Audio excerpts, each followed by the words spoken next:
নমস্কার, তোমাদের সবাইকে সুদীপ্ত ফ্রেন্ড লার্নিংয়ে স্বাগত জানিয়ে আজকের ক্লাসটি শুরু করছি। আজকের ক্লাসে তোমাদের সঙ্গে আলোচনা করব তোমরা যারা চতুর্থ শ্রেণীর ফার্স্ট ইউনিট টেস্ট পরীক্ষা দেবে তোমাদের জন্য এই ভিডিওটিতে আমি আলোচনা করতে চলেছি চতুর্থ শ্রেণীর বাংলা বিষয়ের প্রশ্নপত্র নিয়ে। বন্ধুরা, চতুর্থ শ্রেণীর প্রথম পর্যায়ক্রমিক মূল্যায়নপত্র 2025 বা ফার্স্ট ইউনিট টেস্টের এই প্রশ্নপত্রটির উত্তর সহ এই ভিডিওটিতে আমি সম্পূর্ণ আলোচনা করতে চলেছি। তাই তোমরা অবশ্যই ভিডিওটির প্রথম থেকে শেষ পর্যন্ত দেখো এবং যারা এখনও পর্যন্ত আমার চ্যানেলটিকে সাবস্ক্রাইব করেনি তারা অবশ্যই চ্যানেলটিকে সাবস্ক্রাইব করো। চলো দেরি না করে মূল বিষয়ে প্রবেশ করা যাক। দেখো প্রথমে কি আছে। প্রথমে আছে মানকুর প্রাথমিক বিদ্যালয়, শ্রেণী অভিজ্ঞা প্রথম 2025, শ্রেণী চতুর্থ, বিষয় বাংলা, পূর্ণমান 20, সময় 40 মিনিট। অর্থাৎ মানকুর প্রাথমিক বিদ্যালয়ের যে সমস্ত ছাত্রছাত্রীরা এই ভিডিওটি দেখছো তোমরা অবশ্যই তোমাদের স্কুলের প্রশ্নপত্র, সুতরাং তোমরা খাতা পেন নিয়ে তোমরা এগুলোকে লেখার অভ্যাস করো বা প্র্যাকটিস করো। আর মানকুর প্রাথমিক বিদ্যালয়ের ছাত্রছাত্রী ছাড়া অন্য স্কুলের ছাত্রছাত্রীরা তোমরা যারা দেখছো তো তোমরাও খাতা পেন নিয়ে বসে পড়ো এবং এই প্রশ্নোত্তরগুলোকে দেখার সাথে সাথে উত্তরগুলোকে নিজেরা লেখার প্র্যাকটিস বা অভ্যাস করো। চলো, 1. বন্ধনীর মধ্যে থেকে সঠিক উত্তরটি বেছে নিয়ে লেখো। তোমাদের এখানে হাফ নম্বর করে 6টি করতে হবে, মোট নম্বর রয়েছে 3। ক.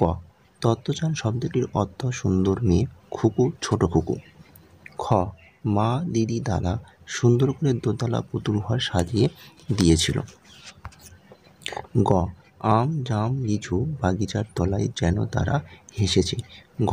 লেখক ও তার সঙ্গীরা লুসাই পাহাড়ের বনে 1টা 5টা 2টো ফেজেন্ট মেরেছিল। উঙা. বিখ্যাত ঘনাদা চরিত্রের স্রষ্টা প্রেমেন্দ্র মিত্র, সুনির্মল বসু এবং আরেকজন আছে, তিনি হচ্ছেন সুকুমার রায়। সঠিক যে উত্তরটি হবে তোমরা সেই উত্তরটির নিচে দাগ মারবে বা মাথায় ঠিক মেরে দেবে। চ. আপন তেজে জ্বলতে কবিকে মন্ত্রণা দিয়েছে সাগর, সূর্য, ঝর্ণা। এবার দেখে নাও 2-এর দাগে। 2-তে বলা হয়েছে শূন্যস্থান পূরণ করো, 1 নম্বর করে 2টি করতে হবে, মোট নম্বর হচ্ছে 2। প্রথম প্রশ্ন দেখো, নারিকেলের মালা ড্যাশ কেউ এনেছে 2টি। খ. 10টা বেলায় ড্যাশ দেখতে পায়। এবার দেখে নাও 3, শব্দার্থ লেখো। এখানে তোমাদের 4টি করতে হবে, হাফ নম্বর করে, মোট নম্বর হচ্ছে 2। ক. বনভোজন। খ. পাঞ্জা। গয়েতে রয়েছে হরিদ্র এবং ঘতে রয়েছে টাইম টেবিল। 4. বর্ণ বিশ্লেষণ করো। হাফ নম্বর করে 2টি রয়েছে, মোট নম্বর রয়েছে 1। প্রথম প্রশ্ন রয়েছে 50 এবং দ্বিতীয়টি রয়েছে ব্যস্ত। 5. প্রতি শব্দ লেখো। হাফ নম্বর করে 2টি রয়েছে, মোট নম্বর রয়েছে এখানে 1। প্রথমটি রয়েছে পাঠশালা এবং দ্বিতীয়টি রয়েছে পাহাড়। এবার তোমরা দেখে নাও 6. বাক্য রচনা করো। 1 গুণ 2, মোট নম্বর রয়েছে 2। আঁচল এবং ক্ষয় রয়েছে বাগিচা। 7. সাজিয়ে লেখো। এখানে তোমাদের হাফ নম্বর করে 2টি রয়েছে, মোট নম্বর রয়েছে 1।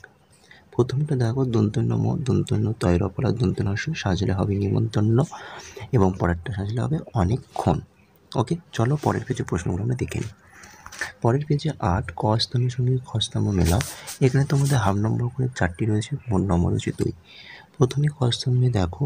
কয়ে প্রথম রয়েছে বনের খবর। খ. ধুলোবালি। ঘ. দুষ্টুকাটি মেয়ে। ঘ. ইয়াসু আকিচার। খ স্তম্ভে রয়েছে অ. বাগানের মালি। আতে রয়েছে পোলিও দোষ। হর্ষইতে রয়েছে শ্যামলা এবং দীর্ঘতে রয়েছে বনভোজন। 9. নিচের প্রশ্নগুলি উত্তর দাও, যে কোনো 4টি। 1 নম্বর করে 4টি রয়েছে, মোট নম্বর রয়েছে 4। ক.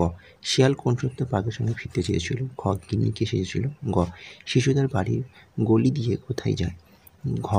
কোহন বৎসু বলতে কি বোঝো? ঙ. রাতে কোথায় তাঁবু খাটানো হলো? এবার তোমরা দেখে নাও 10। 10-এ বলা হয়েছে নিচের প্রশ্নগুলি উত্তর দাও। হাফ নম্বর করে 4টি রয়েছে, মোট নম্বর রয়েছে 2।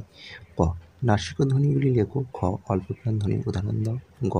2টি দন্তন্য বর্ণধ্বনি লেখো এবং ঘতে রয়েছে স্পর্শ বর্ণের সংখ্যা কটি লেখো। তাহলে এই ছিল ক্লাস 4th শ্রেণী বাংলার প্রশ্নপত্র। অবশ্যই প্রশ্নপত্রটি তোমরা দেখো এবং তোমরা এই প্রশ্নপত্রের উত্তরগুলোকে লিখে আমাকে টেলিগ্রাম গ্রুপে দেখাতে পারো।